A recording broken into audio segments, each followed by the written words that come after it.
தூங்கும் புலியை பறை கொண்டு எழுப்பினோம், தூய தமிழரை தமிழ் கொண்டு எழுப்பினோம். தீங்குறு பகைவனை இவனென்று நீக்குவோம், செந்தமிழ் உணர்ச்சி வேல் கொண்டு தாக்குவோம். தூங்குற புலியை பறை கொண்டு எழுப்பியாச்சு, தூய தமிழரை தமிழ் கொண்டு எழுப்பணும். தூங்கும் புலியை தூங்கும் தமிழரோடு ஒப்பிட்டு தான் புரட்சி பாவலர் இந்த பாடலை வந்து பாடியிருக்காரு. அப்படி தூங்குற தமிழரை தமிழ் கொண்டு எழுப்பக்கூடிய ஒரு நிகழ்வாக தான் இந்த நிகழ்வு அமைந்திருக்கு. இதன் பிறகுதான் நம்ம வந்து தீங்குன்று பகைவரை நீக்கணும், வேல் கொண்டு தாக்கணும். பல்வேறு வேலைகள் வந்து நமக்கு இங்கே காத்திருக்கு. அந்த வேலுக்கான ஒரு கருவியா ஐயா பாவலர் காரைமைந்தன் எழுதிய நூல்கள் இங்க இருக்கு. அந்த நூல்கள் குறித்தான திறனாய்வு தான் நம்ம இங்க பார்க்க போறோம். பல்வேறு காலகட்டங்களில் எழுதப்பட்ட கவிதைகள். கொரோனா காலகட்டத்தில் ஐயா சில கவிதைகளை எழுதியிருக்காரு. கொரோனா அத்தனை பெரிய உயிர்கொல்லி அல்ல, கருணாக்களை கண்ட தமிழனுக்கு.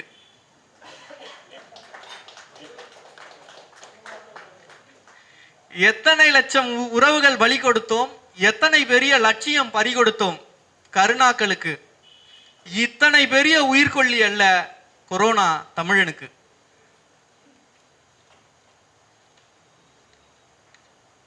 கொரோனாவை திரும்பவும் வந்து கருணாவோடைய அவர் ஒப்பிடுறாரு. காரணம் என்னன்னா, தமிழர்களுடைய ஒட்டுமொத்த இழிவுக்கான, தமிழர்களுடைய ஒட்டுமொத்த அழிவுக்கான துருப்புச்சீட்டா இருந்தது திராவிட முன்னேற்ற கழகத்தின் தலைவராக செயல்பட்ட இறந்து போன கருணாநிதி அவர்கள். நம்மவர்கள் பலர் அவரை வந்து கலைஞர்னு பதிவு பண்றீங்க, அது அவலத்திற்குரியது. தப்பி தவறி கூட யார் வாயிலையும் கலைஞர் அப்படிங்கிற வார்த்தையெல்லாம் வரக்கூடாது. தயவு செய்து மாத்திருங்க. பல இடங்கள்ல கருணாகரன் தான் பதிவு பண்றாரு ஐயா. அந்த பெயரை உச்சரிப்பதே இழிவு. அதுக்கு ஒரு அது அவமானமானது.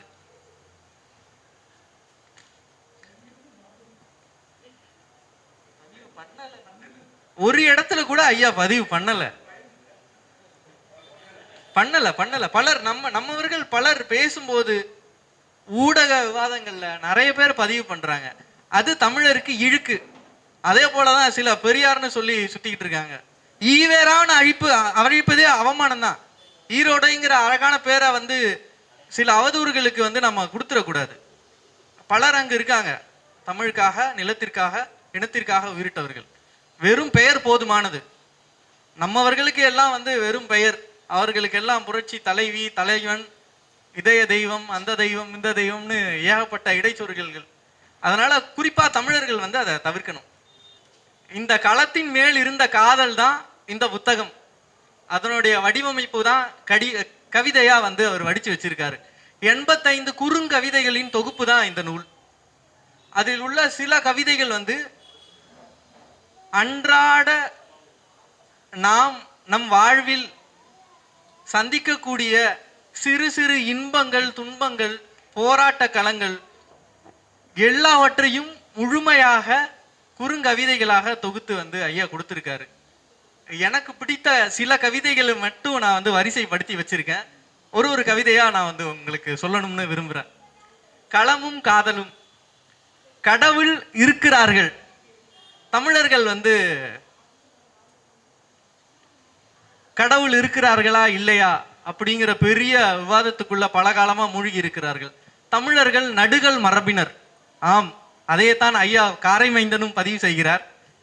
தமிழுக்காய் தீக்குளித்த சின்னசாமியாய், தமிழுக்காய் தன் உயிரை ஈந்த நடராசனாய், தாளமுத்துக்களாய், ஈழத்திற்காக பெருநெருப்பாய் தன்னை எரித்து எரியூற்றிய அப்துல் ரவுப்பாய், 7 தமிழர்களுக்காக செங்கொடியாய், கருணாக்கள் முதல் கொரோனா வரை நம்மை காத்த கடவுள்கள் இருக்கின்றார்கள் அப்படிங்கிற அந்த கவிதையை வந்து அவர் முடிக்கிறார். எவ்வளவு ஒரு உண்மையான வார்த்தை. கொரோனாவை விட கருணாவை அவர் வந்து முன்னால் வைக்கிறார். ஒரு கருணா அழிந்து போனான், இன்னொரு கருணாவோட அழிவுக்காக தமிழர்கள் என்றும் காத்திருப்போம்.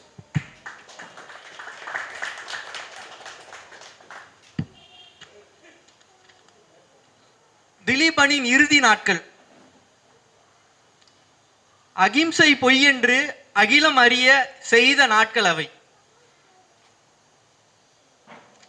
புலிகள் ஆயுத போரில் தான் தலை சிறந்தவர்கள் அப்படின்னு நம்ம எல்லாருக்கும் தெரியும். அறப்போரிலும் ஆகச் சிறந்தவர்கள் என்பதை உலகிற்கு அறிவிப்பு செய்தவன் அண்ணன் திலீபன் அவர்கள். அதை ஐயா அருமையாக இங்க பதிவு பண்ணியிருக்காரு. அஹிம்சை நாடென அறியப்பட்ட இந்தியா தான், காந்திய தேசம் என அறியப்பட்ட இந்தியா தான் கடைசி காட்சியாய் கரைந்து போன திலீபனின் வலியும் உருவமாய் நிறைந்து போனான் நம் நெஞ்சில். ஐயா மேதகுவோட அந்த 60ஆம் ஆண்டு பிறந்த நாள் கவிதையில தமிழ் தேசிய தலைவருக்கு ஒரு கவிதை எழுதியிருக்காரு. வரலாறு படைப்பவன் நீ, தமிழர் வரலாற்றை எங்கள் கண்கள் திறந்தவனும் நீ. முகவரி மறந்த இனத்திற்கு முகவரி தந்தவனே, தன் முகம் கூட மறந்து போன தமிழனுக்கு தமிழ் முகம் தேடி தந்தவனே. முன்னொரு கூட்டத்துல ஐயா பேமா, ஐயா கி வெங்கட்ராமன் அவர்கள், தமிழ் தேசிய பேரியக்கத்தோட ஆளுமைகள், அவங்க சொன்னாங்க, சில வெளிநாட்டு பயணங்களுக்காக ஐரோப்பா சென்றிருந்த பொழுது அங்க இருக்கிற மக்களோட பேசும்போது, நீங்க தமிழர்கள், ஆமா, நீங்க இலங்கையில இருந்து வந்திருக்கீங்களா அப்படின்னு அவங்க கிட்ட கேட்டிருக்காங்க. தமிழர்கள் என்றாலே இலங்கையில் வசிப்பவர்கள் என்பதுதான் உலகத்தில் உள்ள எல்லா அண்டை நாட்டுக்காரர்களோட எண்ணம். தமிழ்நாட்டு தமிழர்களை பொறுத்த வரைக்கும் நாம் எல்லாம் இந்திக்காரனுக்கு, அவனுக்கு இந்தியாவில் இருக்கிறவங்க தான். தமிழ்நாட்டில் தமிழன் இருக்கானே தெரியாது. தமிழர்களை உலகறிய செய்தது தலைவர் மட்டுமே, ஈழ புலிகள் மட்டுமே. உலக தமிழரின் தலைவன் நீ, ஒரே தலைவன் நீ. உன் சுவாச காற்று கலந்த காற்றை சுவாசிக்கும் பெரும் பேறு பெற்ற தலைமுறை நாங்கள். வாழ்த்துகிறோம் உன் பிறந்த நாளில் இன்று, சூளுரைக்கின்றோம் தமிழீழம் வெல்ல உன் தலைமையில் இன்று.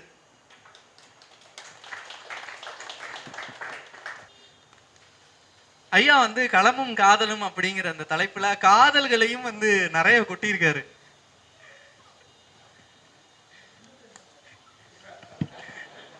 உண்மையாவே ஐயா இளமையில் தத்தளிக்கிறார். அந்த வார்த்தைகளை உங்களுக்கு நான் படிக்கும்போது தெரியும். இருக்கின்றாய் என்னுள், விடிந்தவுடன் சொல்கிறேன், சொல்லிக் கொள்கிறேன், அது நீ அல்ல என் காதல். இவ்வளவு நாள் இன உணர்ச்சியோட அப்படியே இந்த வார்த்தைகள்லாம் கேட்டுட்டு திடீர்னு காதல் பக்கம் போகும்போது யாருக்கு சரியா பிடிபடல. இன்னொரு முறை சொல்றேன். இருக்கின்றாய் என்னுள், விடிந்தவுடன் சொல்லிக் கொள்கிறேன், அது நீ அல்ல என் காதல்.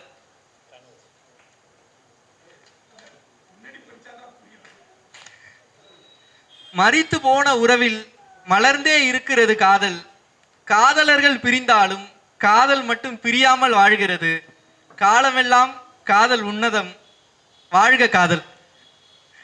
இந்த கவிதையை நான் தேர்ந்தெடுத்திருந்தப்ப சிந்திச்சேன். நேற்றைக்கு உலக காதலர்கள் தினம்.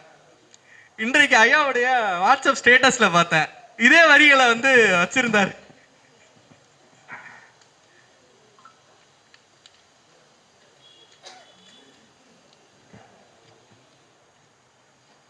அழகாய்த்தான் இருக்கிறது வாழ்க்கை அழகியல் இல்லாமல், சுவையாய்த்தான் இருக்கிறது வாழ்க்கை உறவும் இல்லாமல், உயர்வாதான் இருக்கிறது வாழ்க்கை பொய்கள் பேசாமல், பாதுகாப்பாய்தான் போகிறது வாழ்க்கை பாசங்கள் வைக்காமல், முடியத்தான் போகிறது வாழ்க்கை எதுவும் இல்லாமல், என் எழுத்துக்களால் வாழ்வேன் எனக்கு முடிவே இல்லாமல். இந்த வரிகள் எல்லாமே அவருடைய களமும் காதலும் அப்படிங்கிற அந்த ஒரு 2 வார்த்தைக்குள்ள நம்ம கொண்டு வந்துட முடியும். களத்திற்காக அவருடைய தனிப்பட்ட வாழ்க்கையில் இழந்தவைகளையும் பெற்றவைகளையும் ஒட்டுமொத்தமா இந்த 5-6 வரிகள்ல கடத்திருப்பாருன்னு எனக்கு படிக்கும்போது உள்ளுணர்வு சொல்லுச்சு. சரியா இல்லையான்னு ஐயா முடிவுல சொல்லுவார். இப்போ இந்த காலகட்டத்துக்கான ஒரு அவசியமான கவிதையா நான் இந்த கவிதையை எடுத்து பார்க்கிறேன். பல்வேறு நிலைகள்ல தமிழர்கள் சூழல் என்னவா இருந்திருக்கு. இங்க இருக்கிற இந்த குறிப்பிட்ட இந்த இடத்துக்குள்ள இருக்கிறவர்கள் மட்டும் தமிழர்கள் இல்ல, வெளியே நம்மளை தாண்டி நம்ம சிந்தனையை தாண்டி பல்வேறு களங்கள்ல சூழல்கள்ல பயணிப்பவர்களும் தமிழர்கள் தான். அவர்களுடைய எண்ணங்களை பிரதிபலிக்கும் விதமாக இந்த கவிதை எல்லாருக்குமே உடன்படும் நினைக்கிறேன். அரசியல் நடிகர்களும் நடிகர் அரசியலும். அரசியல் நடிப்பானதால் நடிகர்களுக்கு அரசியல் எளிதானது. நடிகனை உலகம் நடிகன் என்கிறது, தமிழ்நாடு மட்டும் தலைவன் என்கிறது. இருட்டு அறையில் திரை நிழலில் தலைவனை தேடி தேடி தமிழர் முகம் திரை மூடி போனது. இன்றைய காலகட்டத்தில் இந்த கவிதை அவசியமா இருக்கு. தேர்தலுக்காக வாக்குகளுக்காக நீங்க எந்த நடிகர் பின்னாடி வேணாலும் போகலாம்.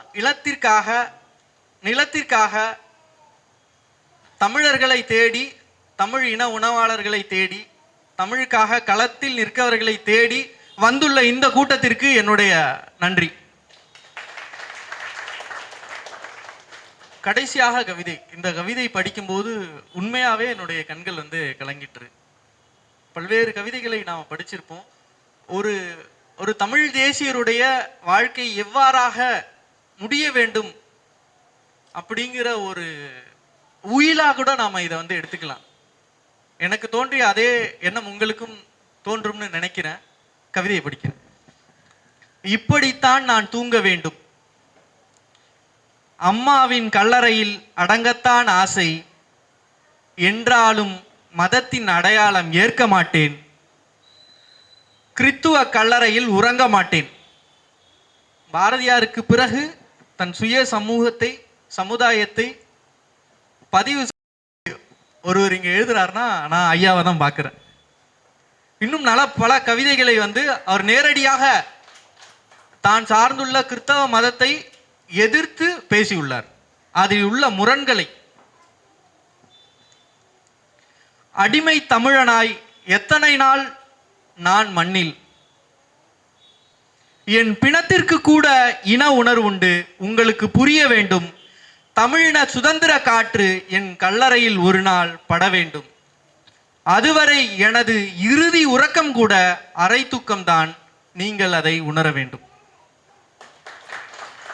இது பல்வேறு முன்னாடியான நிறைய வார்த்தைகள் இருக்கு. காலம் கருதி நான் அந்த வார்த்தைகள் எல்லாம் தவிர்த்துட்டேன்.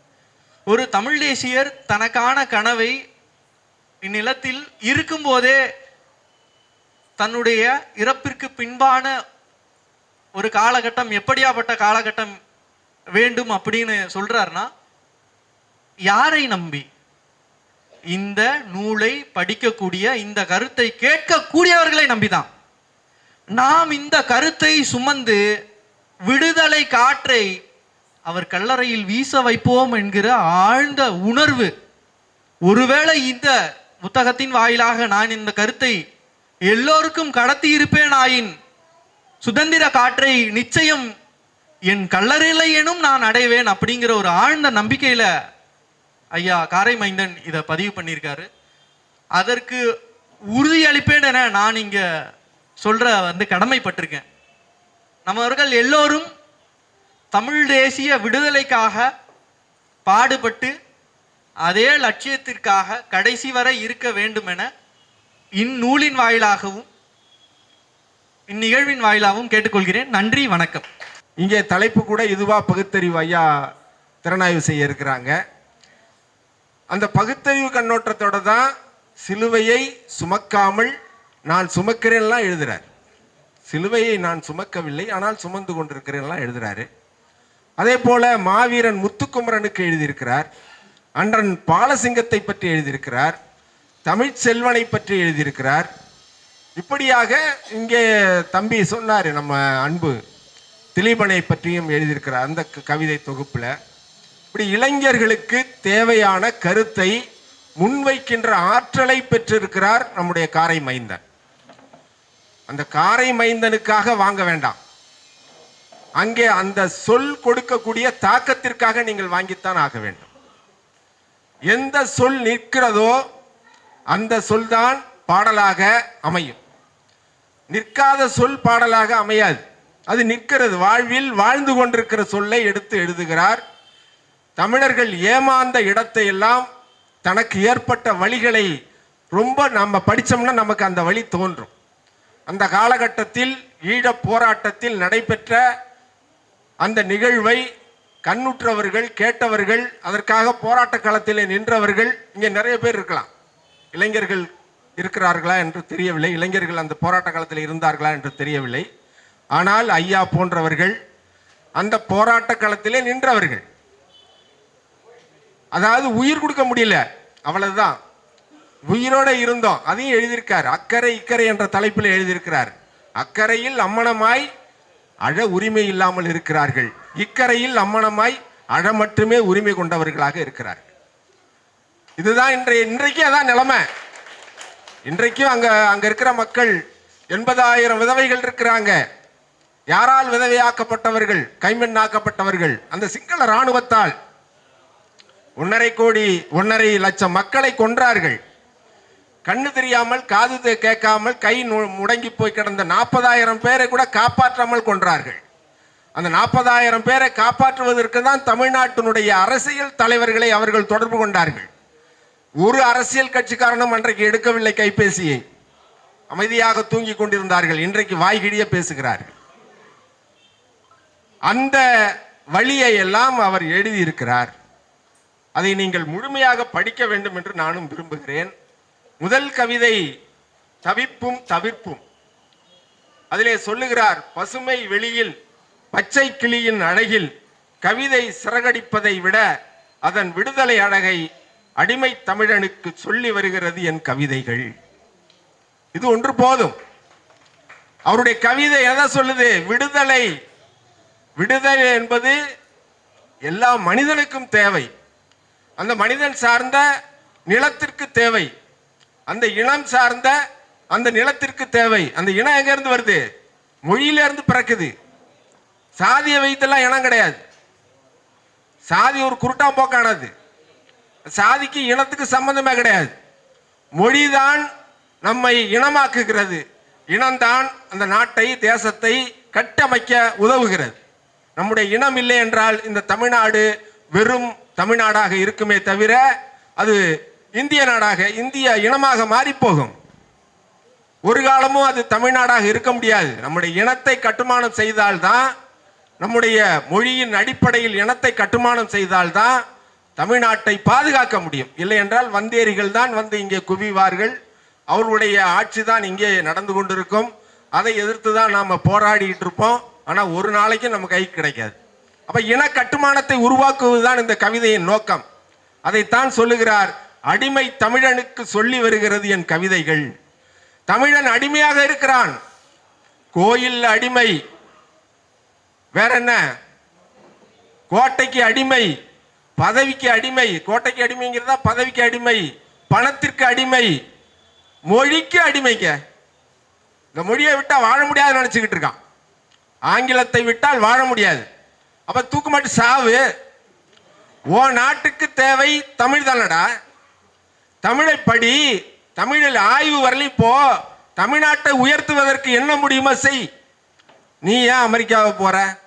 அவன் H1B விசாவை நிறுத்தி வச்சு சொல்லி தீர்மானம் கொண்டாந்துட்டான். அப்ப நீ எங்க போவ? 10 லட்சம் பேர் அமெரிக்காவில் போய் வாழ்ந்துகிட்டு இருக்கான், வேலை செஞ்சுட்டு இருக்கான். சரி, இங்க எத்தனை கோடி இருக்க? 8 கோடி பேர் இருக்க. 8 கோடி பேருக்குமான மொழி தான் தமிழ். ஒரு கடல் கடந்து போய் வாழக்கூடிய தமிழனும் அவனும் தமிழன் தான். அவனெல்லாம் சேர்த்தினா 10 கோடி. அடுத்ததாக சொல்லுகிறார் முத்துக்குமரனை பற்றி, ஒரு இடத்தில் தான் புதைத்து கொண்டாய், ஊரெல்லாம் முளைத்திருக்கிறாய். கவிதை அப்படி அடிக்குதுங்க. பிணம் ஒப்ப கிடந்த தமிழர்களுக்கு உயிர் ஊட்ட அல்லவா தீ மூட்டி கொண்டாய். 2009 ஜனவரி 29 காலையில எல்லாரும் வேலைக்கு போயிட்டு இருக்காங்க. பரபரப்பா கொடுக்கறான், துண்டறிக்கை கொடுக்கறான். துண்டறிக்கையை அப்படி அது ஒரு குண்டறிக்கை. அது தமிழ்நாட்டில் அன்றைக்கு ஆட்சி செய்த மு கருணாநிதியினுடைய வண்டவாளத்தை எல்லாம் ஏத்தி இருக்கிறாங்க. கொஞ்சமா நஞ்சமா எடுத்த தேன் குரங்கையும் அரங்கையும் நக்குவதற்காக எடுத்தாய் எல்லாம் எழுதுறான். அந்த அறிக்கையை வைத்து விட்டு தன்னுடைய உடலுக்கு தீயை வைத்து கொண்டு அங்கே கையும் காலும் விரைத்து தொங்க உயிரை விடுகிறான். நடு ரோட்டில, நடு சாலையில. என்னுடைய பிணத்தை தமிழ்நாடு ஆயுதமாக பயன்படுத்தி தமிழ்நாடு எங்கும் கொண்டு செல்லுங்கள், மக்களை தட்டி எழுப்புங்கள், நம்முடைய மக்களை காப்பாற்றுங்கள் என்று அறைகூவல் விடுக்கின்றார். அதைத்தான் அவர் சொல்லுகிறார். பிணம் ஒப்ப கிடந்த தமிழினத்திற்கு தமிழர்களுக்கு உயிர் ஊட்ட அல்லவா தீமூட்டி கொண்டாய். அதற்கு பிறகு 22 பேர் என் கண் முன்னாலேயே விக்கிரமன் இறந்து போனான், தீயை மூட்டிக்கொண்டு. மதுரவாயல் பக்கத்தில் பொது கூட்டம் முடித்து உட்காருகிறோம், அப்படியே தீயாய் நடந்து வருகிறான் விக்கிரமன். தமிழ் வாழ்க ஏதோ சொல்ல வர்றான், சொல்ல முடியல, அப்படியே விழுந்தான். அணைச்சாங்க, கொண்டு போய் மருத்துவமனை சேர்த்தாங்க. மறுநாள் காலையில இல்லை, நேரடியா பார்த்த சாட்சி. அப்படியெல்லாம் உயிர் விட்டான். ஆனால் இன்றைக்கும் என்ன 2009, இன்னைக்கு 2026, எத்தனை ஆண்டுகள் கடந்து இன்னும் ஒரு தீர்வும் இல்லை. உலக நாடுகள் எல்லாம் வேடிக்கை தான் பார்த்தது.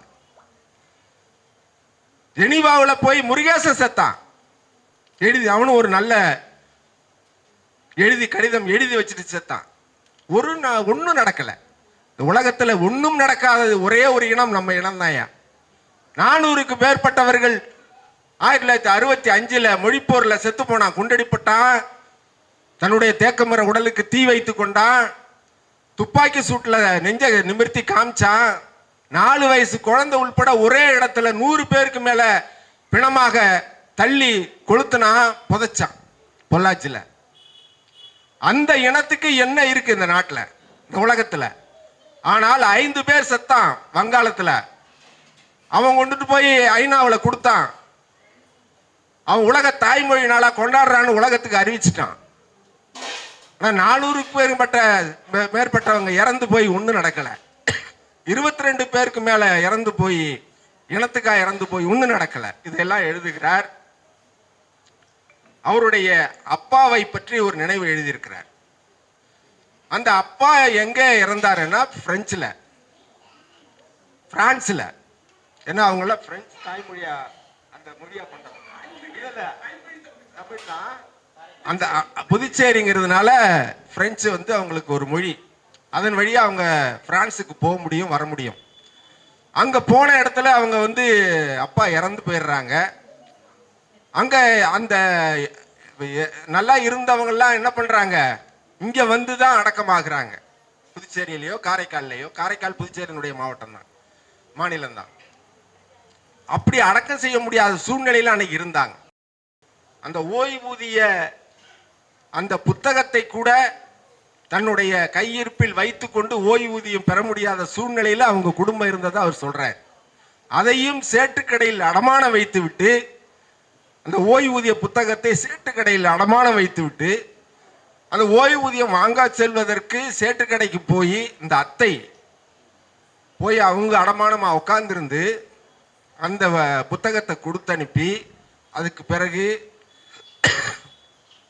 அவங்களுக்கு அந்த ஓய்வூதியம் பெற்று வந்திருக்கிறாங்க. அதையெல்லாம் சுட்டி காட்டிட்டு தன்னுடைய அப்பாவினுடைய கல்லறை பிரான்ஸ்ல இருப்பதை தெரிந்து கொண்டு அந்த இடத்துக்கு சென்று வந்ததெல்லாம் கவிதையிலே சொல்லி இருக்கிறார்கள். கூண்டு கிளியே என்று ஒரு கவிதை. இந்த கூண்டு கிளிக்கு சிறைப்பிடிப்பவர்களிடம் கூட கொஞ்சி பேசத்தான் தெரிகிறது. அது முன்னாடி போட்டிருக்காங்க, கொஞ்சி பேசத்தான் தெரிகிறது, சிறை பிடித்தவர்களிடமும் உனக்கு. நம்ம அப்படித்தானே இருக்கோம். யாரு நம்ம சிறையில தள்ளுறானோ அவன்கிட்ட தான் நம்ம கொஞ்சம் பேசிக்கிட்டு இருக்கோம். யாரு நம்மளை சிறையில தள்ளுறானோ அவனுக்கு தான் வாக்களிச்சுக்கிட்டு இருக்கோம். யாரு நம்மளை சிறையில தள்ளுறானோ அவனை நம்பித்தான் தமிழ்நாட்டை ஒப்படைக்கிறோம். இது என்னைக்கு மாறப்போகுது? இந்த கூண்டு கிளி சொல்றதுதான் மக்களுக்கும். இனி போர்ப்பறையாய் முழங்கு, விடுதலை பிறக்கும் உனக்கு.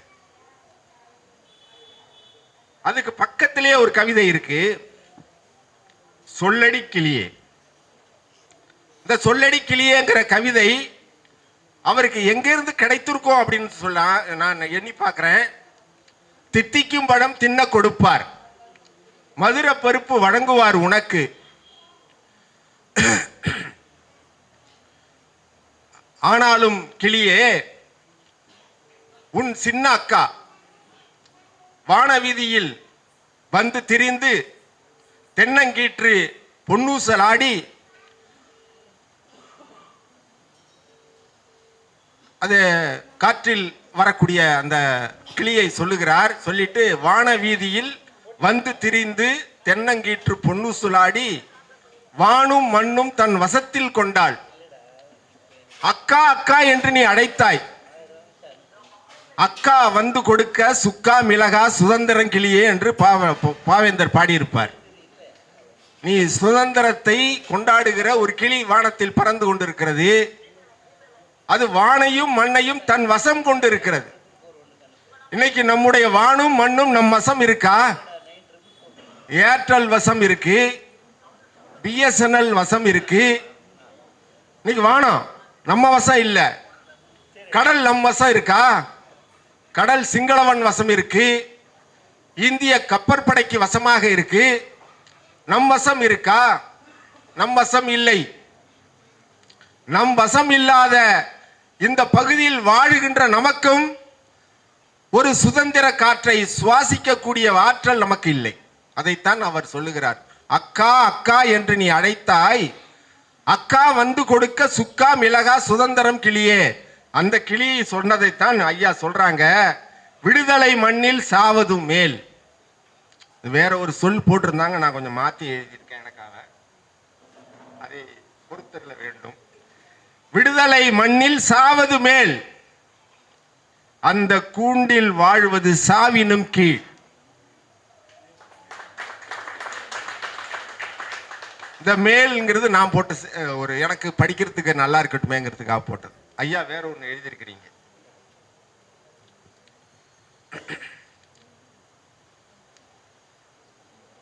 அன்றன் பாலசிங்கத்தை பற்றி நிறைய எழுதியிருக்கிறாங்க. அதுல ஒரு சும்மா ஒரு பத்தி மட்டும் படிக்கிறேன், கேளுங்க. குலை தள்ளிய பின்புதான் தலை சாயும் வாழை மரம். தம்பிகள் தலையெடுத்த பின்புதான் தலை சாய்ந்தது அண்டன் பாலசிங்கம் என்ற ஆலமரம்.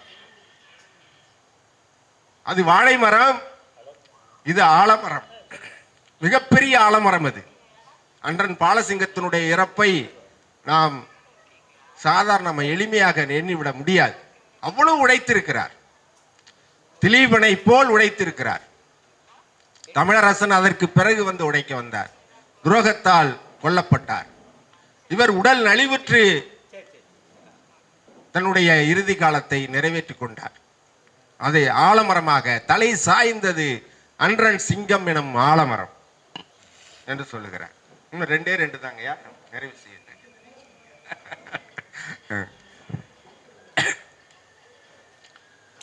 நமக்கெல்லாம் தெரியும் கும்பகோணம்னா என்ன? காஃபி, ஃபில்டர் காஃபி, பேஷ் பேஷ் எல்லாரும் வாங்கி குடிக்கலாம். அப்புறம் என்ன கும்பகோணம்னா? கோழியா? கோயில், மகாமகம். கும்பகோணம்னா மகாமகம். ஆமா, அதுலயும் சாவு பார்த்தோம், மகாமகத்திலையும். அந்த சாவை காட்டிலும் பச்சிலம் குழந்தைகளை கொன்ற கிருஷ்ணா என்ற மெட்ரிகுலேஷன் பள்ளியை பற்றியும் ஐயா எழுதியிருக்கிறார். கிருஷ்ணா, உன்னிடம் ஒப்படைத்தோம், குழந்தைகளை பிணமாக தந்து விட்டாய் எழுதுகிறார். 94 குழந்தைகள். அதுவரையிலும் தமிழ்நாட்டில் கல்வித்துறை கண்மூடி கிடந்தது. கூரையே இல்லை இருக்கக்கூடாது என்று அதற்கு பிறகு அறிவிப்பு போட்டது.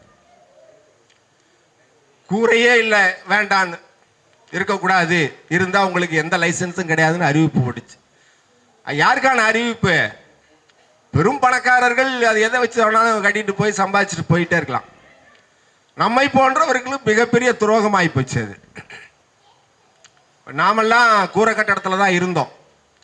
அன்னைக்கு நடத்த முடியாத சூழ்நிலையில் அங்கனைக்கு அங்கன சில அறைகளை வாடகைக்கு எடுத்து நடத்த வேண்டிய கட்டாயத்துக்கு தாய் தமிழ் பள்ளியெல்லாம் தள்ளப்பட்டுச்சு. அதுக்கு பிறகுதான் இந்த ஓட்டு கட்டடம், அப்பதான் அந்த மாடி. இந்த மாடி உருவாயிருக்குன்னா சாதாரண விடையல்ல. ஐயா உட்கார்ந்துருக்காங்க, சொல்லலாமா என்னன்னு தெரியல. இங்கேயும் ஒரு ஐயா உட்கார்ந்துருக்குறாங்க. அவங்களுடைய உதவி இல்லாமல் அந்த கட்டடத்தை கட்டியிருக்க முடியாது, அப்படி சொல்லலாம். உங்களுடைய உதவி இல்லாமல் இந்த கட்டடம் எழும்பியிருக்காது. ஒவ்வொரு ஆண்டும் ஏதாவது ஒரு விழாவில் ஐயாட்ட இருந்து நான் எதிர்பார்த்து கேட்பேன். நான் உண்மையை சொல்றேன். பள்ளிக்காக எதிர்பார்த்து கேட்கும்போது கொடுப்பாங்க, அது ஒரு நிறைவா கொடுப்பாங்க. அப்படியெல்லாம் கேட்டு கேட்டு தான் இந்த 10 ஆண்டுகளா கல்வி கட்டணம் இல்லாமல் நடத்த முடிகிறது இந்த பள்ளி. நாம் லாப நோக்கத்திற்காக நடத்தல. பள்ளி எனக்கு சொந்தம் இல்லை, பள்ளிக்கு நான் சொந்தம். அதனாலதான் ஐயாவெல்லாம் என்ன பண்றாங்க, இவன் கஷ்டப்படுறான், உண்மையா நடந்துகிட்டு இருக்கான், இவனுக்கு நம்ம துணை செய்யணுங்கிறா செய்யறாங்க. எதுக்காக சொல்ல வர்றேன்னா, இந்த கும்பகோணம் கிருஷ்ணா மெட்ரிகுலேஷன் பள்ளியில 94 குழந்தைகளை இழந்தோம். தொடக்கப்பள்ளி தான் அது. எல்லாம் பிஞ்சிகள். அவங்க ஐயா எழுதும்போது கண்ணீர் வருகிறது. கால்களை இழந்து கைகளை உயர்த்தி என்னை தூக்குங்கள் அம்மா என்று அந்த குழந்தைகள் இறந்து கிடந்தார்கள். அந்த தாயின் உயிர் இருந்ததும் போயிற்று. வேற என்ன பண்ண முடியும்? பெற்ற தாயினுடைய வயிறு எப்படி எரிந்திருக்கும்? சில பேருக்கு 2 குழந்தைகள்லாம் இழந்திருக்காங்க. இந்த உலகத்துல சுனாமியை காட்டிலும், சுனாமிங்கிறது ஒரு இயற்கை பேரழிவு, மிக மோசமான ஒரு படுகொலை நடந்ததுன்னா அந்த 94 குழந்தைகளுக்கு தாங்க. என்ன பாவம் செய்தார்கள் பச்சிளம் குழந்தைகள்? எவ்வளவு மோசமான ஒரு நடவடிக்கை அது. அதை எழுதியிருக்கிறாங்க. அள்ளி கொஞ்சி ஆசை முத்தமிட்டு பள்ளியில் விட்ட பிள்ளைகள் ஐயகோ எரிந்து சந்தனமாய் அள்ளி வந்தனர். கால்கள் இழந்து கைகள் தூக்கி கருகி கிடந்த பிள்ளைகள் என்னை வந்து தூக்கு என தாவி குதி கிடப்பதாய் தாயின் மிச்ச உயிரையும் விட்டுவிட கோரமாய் கிடந்தன. அப்படி கிடந்த குழந்தைகளை பற்றி எழுதியிருக்கிறார். அம்மாவை பற்றி ஐயா அவர்கள் பதிவு செய்திருக்கிறாங்க. தலைப்பை மட்டும் படிக்கிறேன். அம்மா நினைத்து நினைத்து தேடி தேடி அம்மாவின் நினைவில் உயிர்த்து வா அம்மா, அம்மாவை காண அழுத பிள்ளை காரை மைந்தன். அம்மாவை காண அழுதிருக்கிறார். நீங்க படிச்சீங்கன்னா தாயை இழந்த குழந்தைகளுக்கு என்னென்ன உணர்வுகள் தோன்றுமோ அத்தனையும் தோன்றும். அம்மா நீ விட்ட மூச்சுக்காற்றை நான் வாங்கி வாழ்கிறேன் அம்மா. சுவாசிக்கிறதுன்னு சொல்லியிருக்கிறீங்க, நான் மூச்சுக்காற்று சொல்றேன். அப்படி அந்த கவிதைகள் பேசுகிறது, அரசியல் பேசுகிறது. மொழி, இனம், நாடு, குடும்பம் என்று நூல்களை வாங்கி வைத்திருக்கிறார். அந்த நூல்கள் எல்லாம் உன் குப்பைகள் என்று சொல்லி இருக்கிறாங்க அப்படின்னு சொல்றாங்க. அவளுக்கு எல்லாம் உன் குப்பைகள். புரியுதா கவிதை? மொழி, இனம், நாடு, குடும்பம் என்று வாங்கிய நூல்கள் அவளுக்கு எல்லாம் உன் குப்பைகள். நாட்டில் படிக்கிறவங்களுக்கு நூல்களை பார்த்தால் வாங்கி படிக்க வேண்டும் என்ற ஆவல் தோன்றும். ஆனால் வீட்டுக்கு சென்றால் இங்கதான் ஏற்கனவே நிறைய புத்தகம் இருக்கு, இதுல வேற தூக்கிட்டு வர்றீங்களா? வைக்கிறதுக்கு எங்கெங்க இடம் இருக்கு? அப்புறம் ஒரு நாளைக்கு சொல்லுவாங்க, இந்த குப்பையெல்லாம் தூக்கி போடுங்க. அதே தான், அங்க இருக்கிற அதே ரத்தம் தான் இங்கேயும் வருது.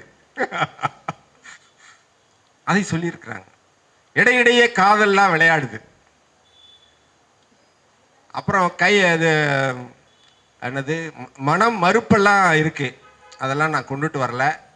இவ்வளவு நேரம் அமைதியாக கேட்ட உங்களுக்கு என்னுடைய நன்றியையும் வாழ்த்துதலையும் தெரிவித்துக் கொண்டு விடைபெறுகிறேன். நன்றி, வணக்கம். எனக்கு இப்படி ஒரு தலைப்பை கொடுத்து ஐயா எல்லா நாட்குறிப்பிலும் நூல்களாகி விடுவதில்லை என்ற அறிமுகத்தை, அதோடு மட்டுமல்லாமல் ஒரு திறனாய்வையும், நான் அந்த புத்தகத்தை ஐயா எனக்கு ஒரு 3 நாளைக்கு முன்னாடி கொடுத்தாங்க. நானும் அது எனக்கு எப்பெல்லாம் ஓய்வு கிடைக்குதோ அந்த நேரமெல்லாம் அந்த புத்தகத்தை எடுத்து வாசிக்கும் போதெல்லாம் வாசிப்பேன். எனக்கு மற்ற வேலைகள் செய்வதற்கே தோணவே இல்லை. திரும்ப திரும்ப அந்த புத்தகத்தை எடுத்து படிக்கணும்னு தான் தோணுது. அதிகமாக புத்தகம் படிக்கக்கூடிய பழக்கம் எனக்கு உண்மையிலே இல்லவே இல்லை. நான் எப்போதெல்லாம் புத்தகம் எடுத்து படிக்கிறனோ, எத்தனை பேர் நான் படிக்கும் போது அந்த கல்லூரி படிப்புக்கு முன்னாடி 12ஆம் வகுப்பு முடிக்கும் போதெல்லாம் புத்தகத்தை எடுத்து படிக்கும் போதெல்லாம் பறித்து பறித்து வைப்பாங்க. ஏன்னா கல்வி அந்த காலத்துல பெண்களுக்கு கொஞ்சம் சமூகத்துல பெண்கள் வரக்கூடாது. எங்களுடைய உறவினர்களே எங்க ஊர்லயே முதல்ல கல்லூரி படித்த பெண் என்று சொன்னால் நான் மட்டும்தான். எங்க அப்பா எப்படியாவது நீ படிக்கணும், எப்படியாவது ஒரு படிப்பு சம்பந்தமா ஏதாவது ஒரு துறையில நீ சீக்கிரமே ஒரு வேலையில போய் அமரணும் அவர் ரொம்ப முயற்சி எடுத்தாரு. ஆனா அந்த பல முயற்சிகளுக்கு இடையில பல விதங்கள்ல எனக்கு சிறிய ஒரு கொஞ்சமா ஒரு மேடைகள் கிடைக்கக்கூடிய வாய்ப்பை ஐயா காரை மைந்தன் அவர்கள் மூலமா எனக்கு கிடைத்திருக்கு. ஐயா காரை மைந்தன் அவர்களுக்கு என் நன்றியையும் என்னுடைய வாழ்த்துதலையும் நான் உரித்தாக்கிக் கொள்கிறேன்.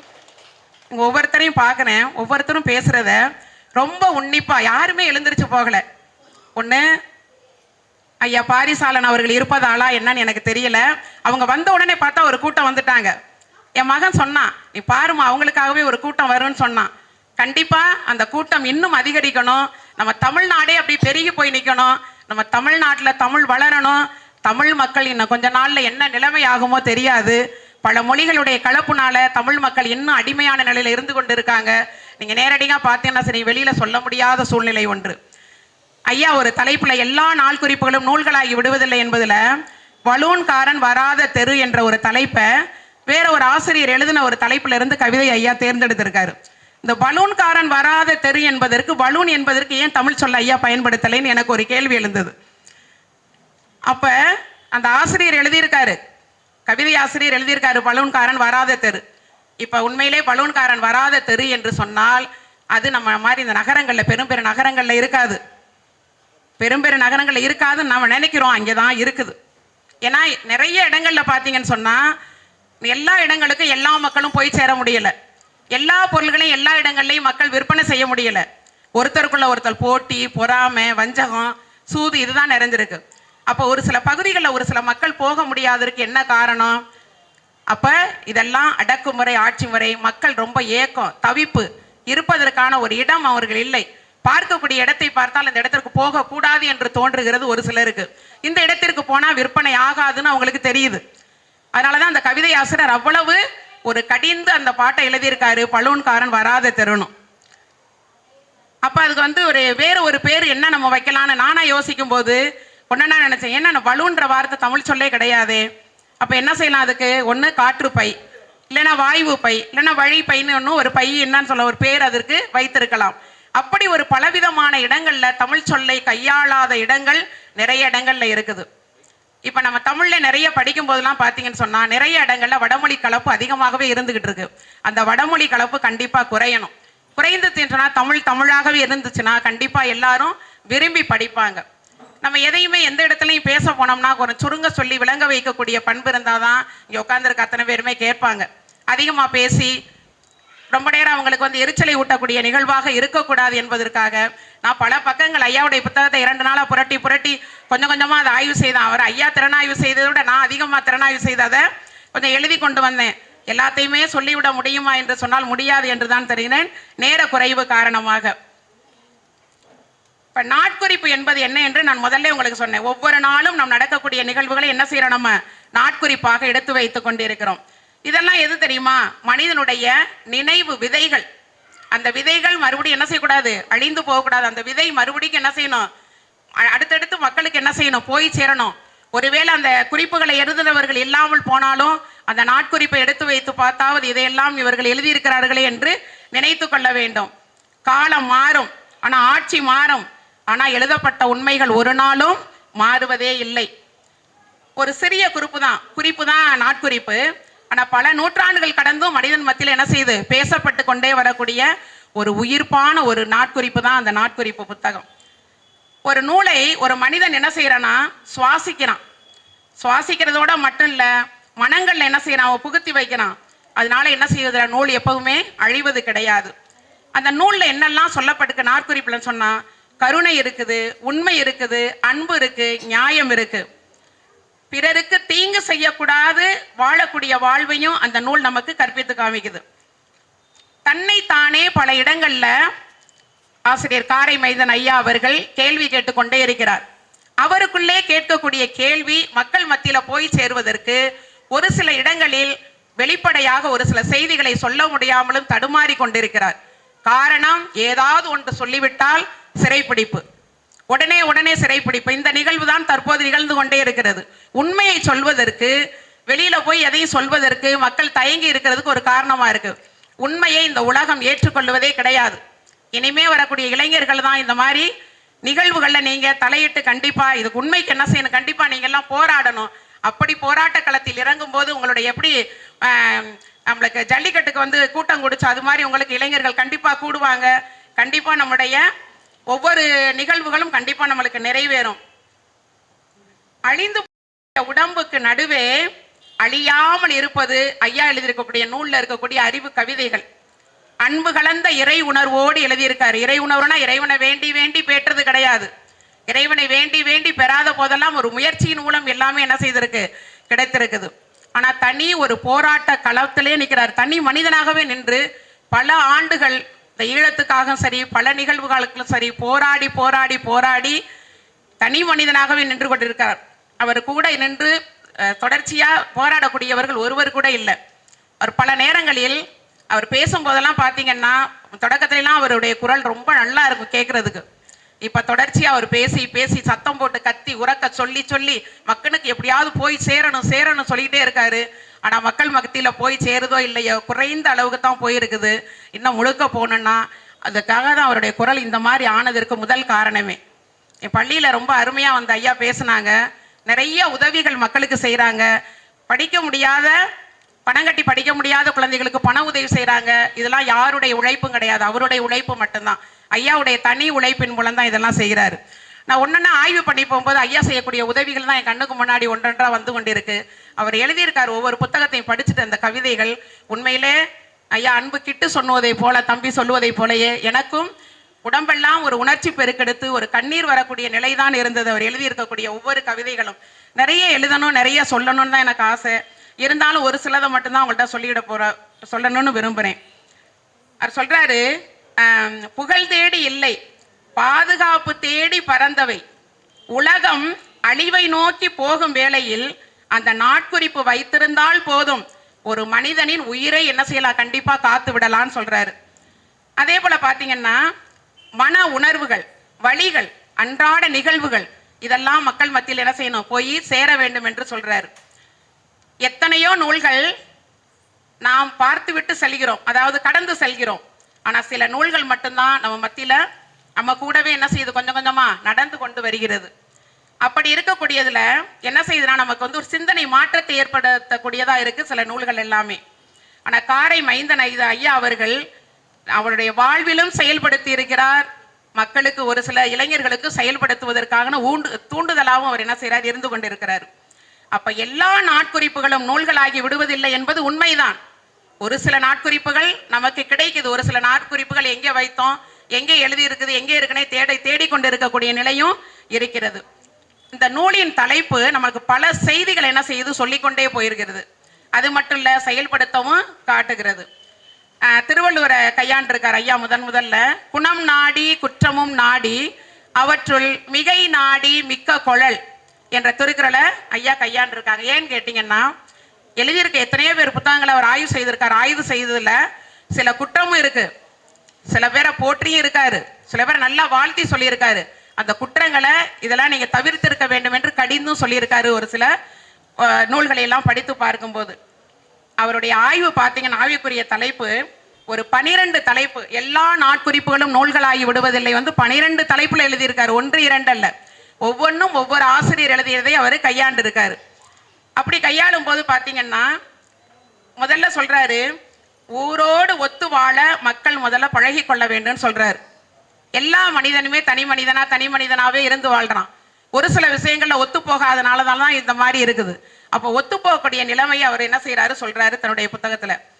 அதே போல பாத்தீங்கன்னா நானும் நீயும் நிறைய இடங்கள்ல சொல்றாரு. நானும் நீயும் நல்லா கவனித்து பாருங்க. தம்பி அன்பு கிட்டு சொன்னது போல அது காதலை மேம்படுத்தி சொல்லக்கூடியதாகவும் இருக்குது. இன்னும் உங்களையும் நம்மையும் சொல்லக்கூடியதா கூட என்ன செய்து இருக்கிறது சொல்லலாம்.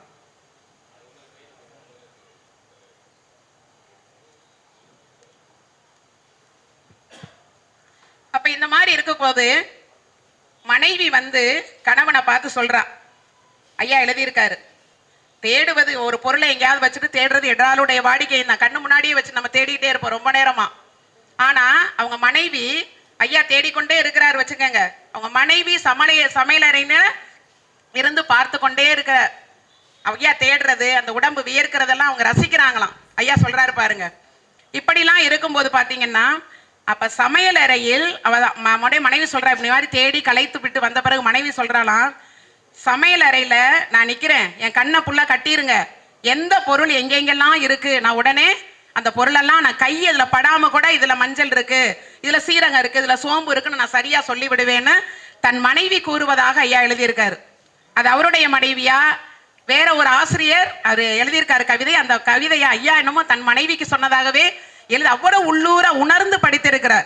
அப்படித்தான் படிக்கணும் நம்ம எதையும் படிக்கும் போது. அவங்க எழுதுறாங்க, அது யாருக்காக இல்ல, தன் மனைவிக்காக தன் உள்ளுணர்வுக்காக எழுதியதை சொல்றாரு. புரியுதா?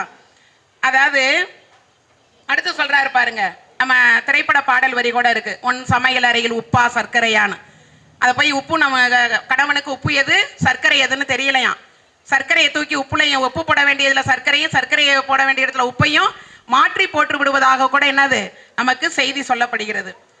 அடுத்து சொல்றாரு, மரபு கவிதையை பற்றி சொல்லும் போது சொல்றாரு, கவிதைகள் வந்து ரொம்ப கரும்பா இருக்குது, ஆனா அடிவயிறு வரையும் போய் இனிக்குது. நமக்கு நாக்கில் மட்டும்தானே சுவை இருக்கும், ஆனா ஐயா சொல்றாரு அடிவயிறு வரைக்கும் போய் இனிக்குதுன்னு சொல்றாரு அந்த கவிதையை. அப்படிப்பட்ட அறக்கருத்துக்களை கூறக்கூடிய இனிமையான கவிதைகளை அவர் ரொம்ப கையாண்டு சொல்லியிருக்காரு. அப்புறம் அடுத்து சொல்றாரு, ஒரு நடத்துனர் போய் ஒருத்தர் வந்து பேருந்துல பயணம் செய்யும் போது நடத்துனர்கிட்ட என்ன செஞ்சிருக்காரு, பயணச்சீட்டு வாங்கியிருக்காரு. பயணச்சீட்டு வாங்கிட்டு அவருடைய பணத்தை சரியா கொடுத்துருக்காரு, இல்ல கூட கொடுத்துருக்காரு, கூட ஒரு 5 ரூபாயை கூட கொடுத்துருக்காரு. திருப்பி அந்த பணத்தை நடத்துனர் என்ன செய்யல, 5 ரூபாயை திரும்ப அவருக்கு கொடுக்கல. பயணச்சீட்டுக்கு போக மீதி 5 ரூபாயை திரும்ப கொடுக்கல.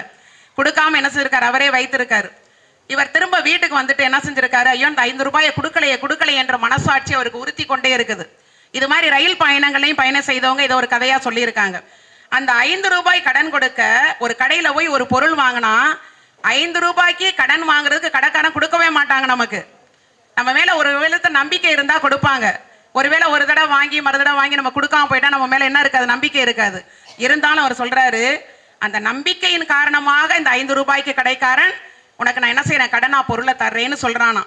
அப்ப இந்த 5 ரூபாயை பயணச்சீட்டுல மீறி கொடுக்காதவருக்கு வீட்டுல என்ன செய்யுது, மனசாட்சி உறுத்தி கொண்டே இருக்குது. கடைக்காரன் நினைச்சு பாக்குறாரு, 5 ரூபாய்க்கு கடன் தர மாட்டேன்னு சொன்னானே, இப்ப பயணச்சீட்டுல அதிகமா 5 ரூபாய் இருக்கிறதுனா கொண்டு வந்தன என்னுடைய மனசாட்சி என்ன செய்யுது, உறுத்துகிறது. திரும்ப கொண்டு போய் எப்படியாவது அந்த மீதி பணத்தை என்ன செய்யணும், கொடுத்து விடணும் என்று முயற்சிக்கிறதாகவும் தன்னுடைய கவிதையில குறிப்பிட்டிருக்காரு ஐயா.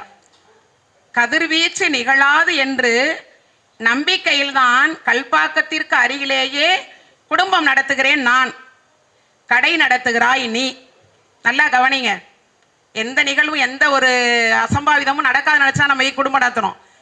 அப்ப ஒருத்தர் இவர்களை பார்த்து இவங்க இன்னொருத்தரை பார்த்து சொல்லுவதை போல அந்த கவிதை, ஓ நீ அப்படித்தானா, இது பக்கத்திலே தான் கடையும் வச்சிருக்கிறியா, அப்ப நீ நானும் ஒண்ணுதான்ற மாதிரி என்ன செய்யறாரு, சொல்ல வர்றாரு. அந்த ஐயா படித்த கவிதைகள்ல இருந்து தான் அவரு ஆய்வு பண்ணியிருக்கதை நான் சொல்றேன். எவ்வளவு நிறைய கவிதைகள் இருக்கு, நிறைய கவிதைகளை திறனாய்வு செய்திருக்காரு. இருந்தாலும் அவ்வளவு நான் எழுத முடியவில்லை, அவ்வளவு சொல்வதற்கு நமக்கு நேரம் இருக்காது, கேட்கிறவர்களுக்கு பொறுமை இருக்காது. அப்புறம் இந்த பலூன்காரன் வராத தெரு சொன்ன பாத்தீங்களா, அப்ப நகரங்கள்ல ஓரங்கள்ல வசிக்கக்கூடிய மக்களுடைய அந்த சாதாரண மக்களுடைய நிலையத்தான், இங்க துன்பப்படக்கூடிய நிலையத்தான் சொல்றாங்க. அதுல சொல்றாரு, அந்த கவிதை ஆசிரியர் சொன்னது ஐயா எப்படி சொல்றாருன்னா, அந்த கவிதை ஆசிரியர் எழுதியிருக்காரு, பயமேதும் இல்லை, இது பூட்டப்பட்ட அறை. நல்லா கவனிங்க, நம்ம பலூன்னு சொல்றோம்ல, அதுல காற்று அடைச்சாச்சு, அதுல பயம் ஏதும் இல்லை, இது பூட்டப்பட்ட அறை, யாரும் அதுல நுழைய முடியாது. உண்மைதான், பலூனுக்குள்ள யாரும் நுழைய முடியாது, உண்மைதான். சொல்லிக் கொண்டு இருக்கும் போதே யாரோ என்ன செய்யறாங்க, அந்த வழியா என்னை கடந்து போகிறார்கள். அப்ப எங்க நம்ம போகக்கூடாதுன்னு சொல்றோமோ அந்த இடத்திற்கு சிலர் போறாங்க, எங்க போகணும்னு சொல்றோமோ அந்த இடத்திற்கு சிலர் போவதில்லை என்பதை என்ன செய்யறாங்க, சுட்டி காட்டக்கூடியதாக இருக்கிறது. உனக்குள் நுழைந்த கணங்கள் போதும் எனக்கு, அந்த கணத்தை பலூன் எவ்வளவு பெரிய கணத்தையும் சுமக்க முடியாது, ஆனா அந்த கணம் போதும், இனிமேல் இவ்வளவு பெரிய சுமைகள் நமக்கோ யாருக்கும் என்னது வேண்டாம் என்று சுட்டி காட்டுகிறார். அப்ப மனதை கணமாக்கி உள்ளே குடிகொண்டு இன்றும் அதிலே ஊறிக்கொண்டிருக்கிறார் ஐயா நாட்குறிப்பு கவிதையில். அணிந்து கொள்ள ஒரு ஆடை எடுப்பதற்காக கடைக்கு செல்கிறார். கவிஞர் எழுதியிருக்காரு, அந்த ஆடை எடுக்க போகும்போது என்னன்னா நமக்கு எடுக்க முடியல. ஒன்று பணப்பற்றாக்குறை, ஒன்று குழந்தை கேட்குது எனக்கு அந்த ஆடை தான் வேணும், கண்டிப்பாக நீங்கள் வாங்கி கொடுக்கணும்னு. அவங்களால என்ன செய்ய முடியல, வாங்க முடியல. வீட்டுக்கு வந்தாச்சு, குழந்தை அந்த வாசலை விட்டு வெளியில் வர்றதுக்குள்ள அழுது தீர்க்குது. அதுக்குள்ள தந்தை என்ன செய்றாரு, ஏதாவது ஒரு சொல்லி குழந்தைய மாற்றணும்னு நினைக்கிறாரு. ஆனால் குழந்தை என்ன செய்யல, அழுது முடிச்சு அதை இதையும் காமிச்ச உடனே அந்த சின்ன குழந்தை என்ன செய்யுது, அழுகையை மாற்றியது. என்ன கேட்டமோ அதையே அந்த குழந்தை என்ன செய்யுது, மறந்து விடுகிறது. இதெல்லாம் எது, வறுமையின் காரணமாக. ஒரு தந்தை அந்த உடையை அந்த குழந்தைக்கு என்ன செய்ய முடியல, எடுத்து கொடுக்க முடியவில்லை. இதான் வறுமை. அப்ப வறுமை கோட்டிற்கு கீழே இன்னும் நிறைய மக்கள் என்ன செய்யறாங்க, மூளை முடுக்குகள்ல இருக்கிறாங்க. அத்தனை பேருக்கும் எல்லா நலன்களும் போய் சேருகிறதா என்று சொன்னால் இல்லை என்று சொல்ல முடியும். அந்த விதத்துல தான் அவரு கடிந்து சொல்லி இருப்பார் என்று என்னுடைய எண்ணமாக நான் சொல்கிறேன். அதான் சொல்றாரு, தேம்பி முடிப்பதற்குள் காரணம் மறந்து போகும் குழந்தை, எதற்காக அழுதோம் என்பதை மறந்து விடுகிறதா அந்த குழந்தை. இது கவிதை உலகிற்கு ஒரு கவிதை எழுதின ஒரு ஆசிரியருக்கு ஒரு நல்ல வரவேற்பையும் பாராட்டுதலையும் கொடுப்பதாக ஐயா ஆய்வு செய்திருக்காங்க. அடுத்தது, தமிழ் மண்ணில் சங்கராச்சாரிகள். நல்லாவே தெரியும், இந்து மதம், கிறிஸ்தவ மதம், முஸ்லிம் மதம் என்பதெல்லாம் முக்கியம் இல்லை. மதம் என்பது ஒரு என்ன சொல்ல, நம்மெல்லாம் பக்குவப்பட்டு இருக்கக்கூடிய ஒரு இடமாக இருக்கணும். இறை உணர்வு என்பது எல்லா இடங்கள்லையுமே இருக்கு. இப்ப இந்த இடத்துல கூட நம்ம புத்தகத்தை பத்தி தான் பேசுறோம். இந்த இடத்துலயும் கண்டிப்பா ஆலயங்களில் இல்லாத இறை உணர்வு இந்த இடத்துல இருக்குது. கண்டிப்பா ஆலயங்கள்ல போய் எவ்வளவோ பணத்தை நம்ம கொட்டி கொடுக்கிறோம். நல்ல அறிவாளிகளுக்கு அந்த பணம் போய் சேர்ந்தால் இன்னும் நல்லது என்று என்னுடைய கருத்தாக நான் பதிவு செய்கிறேன். தமிழ் மண்ணில் அத்தனை சங்கராச்சாரிகள் இருக்கிறாங்க. அந்த முரண்பாடுகளை எல்லாம் ஐயா ரொம்ப நாசுக்கா என்ன செஞ்சிருக்காரு, சொல்லி பேசி இருக்காரு புத்தகத்துல. கடவுள் பெயரால் அறமற்ற செயல்களை எல்லாம் செய்து வரக்கூடியவர்கள் சங்கராச்சாரிகள். சிறை சென்ற போது சில மதவாதிகள் புத்திக்குள் நுழைந்து என்ன சொல்றாங்களா, இவன் மதத்தை காப்பாற்றுறதுக்காக தான் சிறைக்கு போறான் அப்படின்னு ஒரு கூட்டம் பேசுதான். இன்னொரு கூட்டம் என்ன சொல்லுது, ஒரு சிலர் சிறைக்கு போறவங்கள இவனா ஏதாவது தப்பு பண்ணியிருப்பான் அதான் இவன் சிறைக்கு போறான் அப்படின்னு சொல்லுவாங்களாம். அதையும் ஐயா என்ன செய்யறாரு, ரொம்ப அந்த கவிதையில சுட்டி காட்டி இருக்காரு. அப்ப இதெல்லாம் எழுதி கொண்டே இருந்தா இது செயல்பாட்டுக்கு வராது. களத்துல இறங்குவோம், இறங்கி எப்படியாவது என்ன செய்வோம், போராடுவோம் என்று தனி மனிதனாக பல ஆண்டுகளாக இன்றும் போராடி கொண்டே இருக்கிறார். ஆனா பொய்யையும் புரட்டையும் புட்டு புட்டு வைக்கக்கூடிய மத்தியில ஐயா அந்த போராட்ட களத்துல இறங்கி இருக்காரு சொன்னா எவ்வளவு மாபெரும் ஒரு செயல் என்பதை நம்மெல்லாம் வியந்து பார்க்க வேண்டிய ஒன்றாக இருக்கிறது. அந்த இடத்துல ஐயா ஒரு கலங்கரை விளக்கம் தான், அது மட்டும்தான் அவருக்கு துணை, வேற யாரும் அவருக்கு துணையே கிடையாது. 2009க்கு முன்னாடி பாத்தீங்கன்னு சொன்னா ஈழ படுகொலை நடந்தது. அந்த படுகொலையில சொல்றாரு ஐயா, பெண் சிலையாக இருக்குது, ஒரு அடையாளமாக ஒரு பெண்ணை காட்டுறாங்க, ஒரு விளம்பரத்திற்காகவோ எதற்காகவோ, அதை எல்லாமே கவர்ச்சியாக காட்டக்கூடிய நிலை கண்டிப்பா மாற வேண்டும் என்று ஐயா சுட்டி காட்டுறாரு. கண்டிப்பா மாறணும், எல்லாருக்கும் அந்த எண்ணம் இருக்குன்றது எனக்கும் புரிகிறது. அடுத்து ஒரு சொல்றாரு, ஒரு காதல் கவிதையில அந்த கவிதை புத்தகத்துல எங்கெல்லாம் பாராட்ட முடியுமோ அங்கெல்லாம் ஐயா பாராட்டி இருக்காரு. எங்கெல்லாம் அவர் சுட்டி காட்டணுமோ தவறுகளை அங்கெல்லாம் சுட்டி காட்டி வரும்போது ஒரு வேதனைக்குரிய நிகழ்வு அங்க சொல்றாரு ஐயா, சுட்டி காட்டுறாரு. எப்படின்னு சொன்னா, ஒரு சில பக்கங்கள் கவிதைகளாக வந்துருது, அடுத்த பக்கங்கள்லாம் பாத்தீங்கன்னா விளம்பரமா இருக்குது. அப்ப விளம்பரத்திற்காகவும் வணிக நோக்கத்திற்காக மட்டுமே இந்த புத்தகங்கள் எழுதப்பட்டிருப்பதாக ஐயா சுட்டி காட்டி இருக்காரு. அந்த விளம்பர பகுதிகளை தவிர்த்து விட்டு முழுவதும் சிறிய புத்தகம் தான். ஒவ்வொரு புத்தகத்துடைய விலைய 40 ரூபாய் 50 ரூபாய்க்கு உள்ள விலை தான். ரொம்ப எளிமையான புத்தகம். சொன்னாங்களே, கடுகு சிறுத்தாலும் காரம் குறையாது என்பது போல சிறிய புத்தகம் தான். ஆனா படித்து பார்த்தீங்கன்னு சொன்னா அவ்வளவு மதிப்புமிக்க செய்திகள்லாம் அதுல புகுந்திருக்கிறது நம்மளால உணர முடிகிறது. அப்ப சொல்றாரு, அது படைப்பாளிகளை நோக்கி இந்த காரை மைந்தன் ஐயா அவருக்குள்ளே அவர் கேள்வி கேட்டுக்கிட்டே இருக்காரு. இந்த கேள்விகள் காற்று வழியாக சென்று மக்கள் மத்தியில நீண்ட நாள் வரை அந்த காற்று என்ன செய்ய வேண்டும், வீசிக்கொண்டிருக்க வேண்டும் என்பதே என்னுடைய ஆவல். தமிழ் தேசிய சிந்தனையாளர்கள் எத்தனையோ பேர் நம்ம இங்க இருக்கோம், பல இடங்கள்ல இருக்காங்க. பலரை நமக்கு தெரியும், பலரை நமக்கு தெரியாது. அத்தனை தேசிய சிந்தனையாளர்களும் சொல்லக்கூடிய கருத்துக்கள் என்னன்னு சொன்னீங்க பாத்தீங்கன்னா, நம்ம தமிழுக்காக போராடணும், தமிழை நம்ம வளர்க்கறதுக்கு முயற்சி செய்யணும். அது மட்டுமல்லாது இன்னும் மக்கள் மத்தியில பாத்தீங்கன்னா ஒரு பயம், அச்சம் அவங்கள்ட்ட இருந்துகிட்டே இருக்கு. அதெல்லாம் எப்படி நீக்கலாம், எல்லாரும் ஒன்று சேர்ந்தா மட்டும்தான் முடியும். ஐயாவுடைய ஒரு கை ஓசை மட்டும் தட்டினால் பத்தாது, ஓசை கேட்கும், கை தட்டினா கேட்காதுன்னு இல்லை. இருந்தாலும் பலரும் கூடி செய்யும் போது கண்டிப்பா அந்த நிகழ்ச்சி எந்த இடத்துலையும், அந்த தவறான நிகழ்வு கண்டிப்பா எந்த இடத்துலையும் வெற்றி பெறுவதற்கான ஒரு வாய்ப்பு இருப்பதாக தன்னுடைய புத்தகத்துல ஆய்வின் மூலம் சுட்டி காட்டி இருக்கிறாரு. அவருடைய எண்ண ஓட்டத்திற்கு, அந்த ஒரு எண்ண ஓட்டம் எப்பவுமே ஒரு நேர்கோட்டிலே தான் நிற்கிறார். எங்கேயும் விலகி எல்லாம் போகலை. யாரையும் தவறாக சுட்டி காட்டினா மனசுக்கு இதாயிருமோலாம் இல்லை. தவற சுட்டி காட்டுறாரு, நாசுக்கா சுட்டி காட்டிட்டு அந்த நேர்கோட்டிலே நிற்கிறார் ஐயா. அவருடைய சிந்தனைக்கும் பார்த்தீங்கன்னு சொன்னா சிந்தனையும் அந்த நேர்கோட்டுக்கு பக்கத்திலேயே அருகிலேயே நின்று கொண்டிருக்கிறது. அவருடைய புத்தகத்தை ஆய்வு செய்த வரைக்கும் எனக்கு தெரிந்தவை.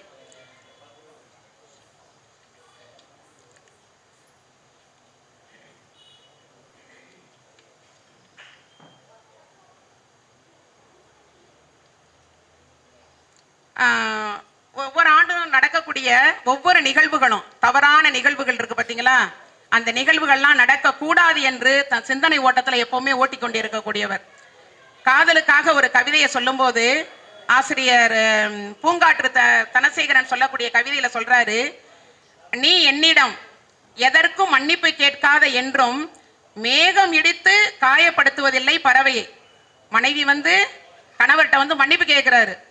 ஆனா ஒரு பறவை வானத்துல பறந்து போயிட்டே இருக்கு. எல்லா பறவைகளுமே பறக்கக்கூடிய பறவை அத்தனையுமே வானத்தை என்ன செய்வதில்லை, காயப்படுத்துவது கிடையாது. அதுபோல சிறு சிறு தவறுகள் மனைவி செய்தா கூட கணவர்கிட்ட மன்னிப்பு கேட்கிறா. அவருக்கு அந்த பதில் அவர் எவ்வளவு அழகா தன்னுடைய மனைவி தான் சொல்லுவது போல அவர் சுட்டி காட்டி இருக்கிறார். அந்த கவிஞர் சொன்னதை, தனசேகரன் என்ற பூங்காற்று கவிதை எழுதின கவிஞர் சொன்னதை அதுல பாத்தீங்கன்னு சொன்னா கற்பனை திறன் ரொம்ப சிறகடித்து உயரம் வரைக்கும் விரிந்து பறக்கக்கூடியதாக இருக்கிறது. அதுல சொல்றாரு, வெறும் தசை அல்ல அது இதயம், காற்றல்ல மூச்சு, வார்த்தை அல்ல காதல்னு சொல்றாரு. நல்லா கவனிங்க, வார்த்தை நம்ம எப்பவுமே வாழ வைக்கும். நல்ல வார்த்தையா இருந்தா நீண்ட நாள் வரைக்கும் நம்மளை வாழ்வதற்கு இட்டு செல்லும். அடுத்து சட்டத்தமிழ் பத்தி முனைவர் முத்துவேல் ஐயா பல இடங்கள்ல சொற்களை சொற்களை சொல்லாடல் பண்ணியிருக்காரு. அந்த சொற்களையும் ஐயா என்ன செய்யறாரு, நிறைய இடங்கள்ல அதாவது சட்டங்கள் பேசக்கூடிய இடங்கள்ல எல்லாம் என்ன செய்யணும், தமிழ் படுத்தியே பேச வேண்டும் என்று சுட்டி காமிக்கிறார். அதே போல ராமநாதபுரம் மாவட்டத்தில் 1978ஆம் ஆண்டு ஒரு தீர்ப்பு வருது. அதாவது தமிழ்ல வழக்காடியதுனால இது தவறான தீர்ப்பு, அந்த தீர்ப்பை எல்லாம் அப்படியே அந்த காகிதங்கள் எல்லாம் அப்படியே சுருட்டி கொண்டே குப்பையில போடுங்க, தமிழ்ல வாதாடி தமிழ்ல வெற்றி பெற்றதற்காக அந்த தீர்ப்பு தவறு என்று சொன்னதை ஐயா சுட்டி காட்டி இருக்கிறார். இது கண்டிப்பா எல்லா மக்களுக்கும் போய் சேர்ந்திருக்குமா என்பது ஒரு கேள்விக்குறியாக. கண்டிப்பா போய் சேரணும். தமிழ்ல தீர்ப்பு வழங்கி வெற்றி பெற்றது தவறு என்று குப்பையில் அந்த காகிதங்களை எல்லாம் தூக்கி போட்டாங்கன்னு சொன்னா, இதை விட சட்டமன்றத்துல தமிழ் நிகழ்வு நடத்தாமல் இருக்கிறது ரொம்ப வெட்கத்துக்குரிய வேதனைக்குரிய ஒரு நிகழ்வு என்று நான் இந்த இடத்துல சுட்டி காட்டியிருக்கேன். ஐயா நாசுக்கா சொல்றாரு, எனக்கு ரொம்ப வேதனைக்குரிய ஒரு நிகழ்வாக இருக்கு. அங்க பாத்தீங்கன்னா என்ன சொல்லுவாங்க தெரியுமா, யாராவது ஒரு நிகழ்வு நடந்துருச்சு, ஒரு எல்லாமே நிகழ்வுகளை எல்லாம் எழுதியாச்சு, யாராவது ஒருத்த கையெழுத்து போடுங்க, விட்னஸ். அதுக்கு ஐயா நல்ல ஒரு தமிழ் வார்த்தையை கையாண்டிருக்காரு. அது நம்மளுக்கு எல்லாருக்குமே தெரிந்த ஒன்றாகத்தான் இருக்குதுங்க. அந்த விட்னஸுக்கு சொல்றாரு ஐயா, அயலார்தம் சாட்சி கையெழுத்து. அயலார்னா வேற ஒருத்தருடைய கையெழுத்து. விட்னஸுக்கு எல்லாருமே என்ன சொல்லுமா, அயலாருடைய சாட்சி கையெழுத்து வேண்டும் அப்படின்னு சொல்லணுமா. நம்ம விட்னஸ்ன்ற வார்த்தையை ஆங்கிலமா பேசினா ஆங்கிலமாவே பேசுங்க, தமிழ் பேசினா தமிழாவே பேசுங்கன்னு சொல்ல வர்றாரு. அதுதான் இங்க அதுக்காக ஆங்கிலம் யாரும் பேசக்கூடாதுன்னு சொல்ல வரல. தமிழை நல்லா கற்றுக்கொண்டு விட்டு அடுத்த மொழியாகி ஆங்கிலத்துக்கு நீங்க போங்க, உங்களை வாழ வைக்குதுன்னு சொல்றாங்க. ஆனா இந்த நாட்டில் தமிழ்னால நம்ம வாழ்ந்து கொண்டிருக்கிறோம், இனிமே வாழ்வோமா என்பது கேள்விக்குறிதான். அதே போல ஃபைன் சொல்லிக்கிட்டே இருக்கிறோம். அதுக்கு சொல்றாரு ஐயா பொருள் கோடல். அந்த சொற்களை எல்லாம் நிறைய ஆங்கில சொற்களுக்கு தமிழ் சொற்களை கையாண்டு இருக்காரு. அதையும் நாமும் நடைமுறையில பயன்படுத்தினோம் என்று சொன்னால் தமிழ் வளர்வதற்கான ஒரு முயற்சி இருக்குதுன்னா என்னுடைய கருத்து. அதாவது தமிழ் என்ன சொல்றாரு, தாய்மொழியாகிய தமிழ் இந்த சட்டத்தின் மூலமா தமிழ் மாநிலங்கள், நம்ம தமிழ் மாநிலத்துல அவரவர் மொழியிலே தமிழ் இருந்துச்சுன்னு சொன்னா, தமிழ்நாட்டுல தமிழ் இருக்கணும். கன்னடர்கள் கன்னடம் பேசுறாங்க, தெலுங்கர்கள் தெலுங்கு பேசுறாங்க. நம்ம நாட்டுல மட்டும் எல்லா மொழியும் பேசக்கூடிய மக்கள் இருக்கிறாங்க. இருந்தாலும் கூட தமிழ்நாட்டில் இருந்தா கண்டிப்பா எல்லாரும் என்ன செய்யணும், தமிழை கட்டாயமா நீங்க என்ன செய்யணும், படித்தே ஆக வேண்டும். அந்த சட்டத்தை அரசு கொண்டு வந்தால் மட்டும்தான் நடைமுறைக்கு வரும். நம்ம பல மேடைகள் போட்டு பேசலாம், ஆனா பள்ளிகள்ல சட்டத்திட்டங்கள்ல வேற மாதிரி தான் இருக்குது. அதையெல்லாம் மாற்றி அமைத்தால், அரசு மாற்றி அமைத்தால் நன்றாக இருக்கும். அதனால தமிழ் என்ன செய்யறது, ஒதுக்கப்படுகிறது, ஒடுக்கப்படுகிறது என்று ஐயா காரை மைந்தன் அவர்கள் சுட்டி காட்டி இருக்கிறார். அடுத்தது கைக்கு கவிதை பத்தி சொல்லியிருக்காரு. அந்த கைக்கு கவிதை நானே சப்பானியர்கள் எழுதக்கூடிய ஒரு கவிதை. இது எல்லாருக்கும் ரொம்ப பிடிக்க, விரும்பி படிக்க. 1-2 வரியில இருக்கும், இல்லைன்னா 3 வரியில தான் இருக்கும். அதுல சொல்றாரு ஐயா, அந்த பூங்காற்று கணியன் பூங்குன்றனார் எழுதுறாரு புறநாட்டுல கவிதை. எல்லாமே பார்த்தீங்கன்னா 2 வரி 3 வரி எல்லாம் இருக்கும். எடுத்து படித்த உடனே நமக்கு புரிந்துவிடும். அவர் அந்த கவிதை ஆசிரியர் எழுதின ஐயா சுட்டி காட்டியிருக்காரு. ஆடு ஆட்டை கொள்வதில்லை, புலி புலியை கொள்வதில்லை, மனிதன் மட்டும் மனிதன் என்ன செய்யறானா, வெட்டி குவித்து கொண்டிருக்கிறான். அதே போல அப்பா வலக்கையாக இருக்கிறார், அம்மா இடக்கையாக இருக்கிறார், மனைவி என் இதயமாக இருக்கிறார் சொல்றார். யாரையும் விட்டு விடவில்லை. அந்த கவிதையை பற்றி அவர் ரொம்ப ஆழ்ந்து சொல்லும் போது அடுத்து சொல்றாரு, அதாவது கொலை கொள்ளை செய்திகள் எல்லாம் செய்தித்தாளில் வருது. அந்த கொலை கொள்ளை செய்திகள் இல்லை என்று சொன்னால் செய்தித்தாளே கிடையாது என்று ஐயா சுட்டிக்காட்டி இருக்கிறார். இது உண்மைதான். ஐயா பக்கத்திற்கு பக்கம் தன்னுடைய நெற்றிக்கண், 3வது கண்ணாய நெற்றிக்கண்ணை திறந்து காட்டி இருக்கிறார். எங்கெங்கெல்லாம் குற்றங்கள் இருக்குதோ அந்த இடத்துல எல்லாம் பிழைகள் இருக்கோ அதையெல்லாம் திருத்தி கையாண்டிருக்காரு. அதனால ஐயா கடைசியில் முடிச்சிருக்காரு என்னன்னா, நீங்க நல்லதே படிங்க, வான்புகள் கொண்ட வள்ளுவரை பற்றிய செய்திகளை நீங்க படிக்க வேண்டும், குறளையும் குடிக்க வேண்டும் சொல்றாரு. படிக்க வேண்டும், குறளை என்ன செய்யணுமா, குடிக்க வேண்டும் சொல்றாரு. சமூகத்திற்கு நம்ம என்ன செய்யணும், ஒரு கேடு தரக்கூடிய திரைப்படங்கள் வந்தால் கண்டிப்பா அதை என்ன செய்யணும், தவிர்க்க வேண்டும் என்று சொல்றாரு.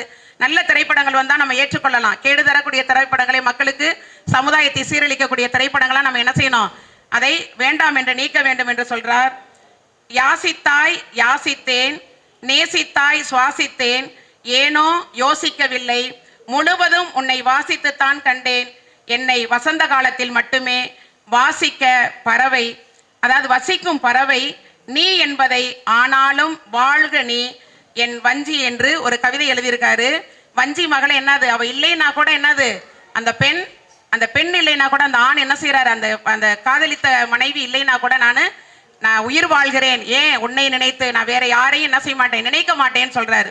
அப்ப ஒருவனுக்கு ஒருத்தி என்ற அந்த ஒருமன பற்றுதலை என்ன செய்யறாரு, அந்த இடத்துல விதைத்ததாக என்னுடைய கருத்தாக நான் சொல்கிறேன். எனக்கு வாய்ப்பு வழங்கிய ஐயா காரை மைந்தன் அவர்களுக்கும், இங்கு அவையில் கூடி இருக்கக்கூடிய ஆன்றோருக்கும் சான்றோருக்கும் என் போன்றோருக்கும் என் இளைய தலைமுறையினருக்கும் எனக்கு மனமார்ந்த நன்றியையும் வாழ்த்துதலையும் கூறி விடைபெறுகிறேன். நன்றி, வணக்கம்.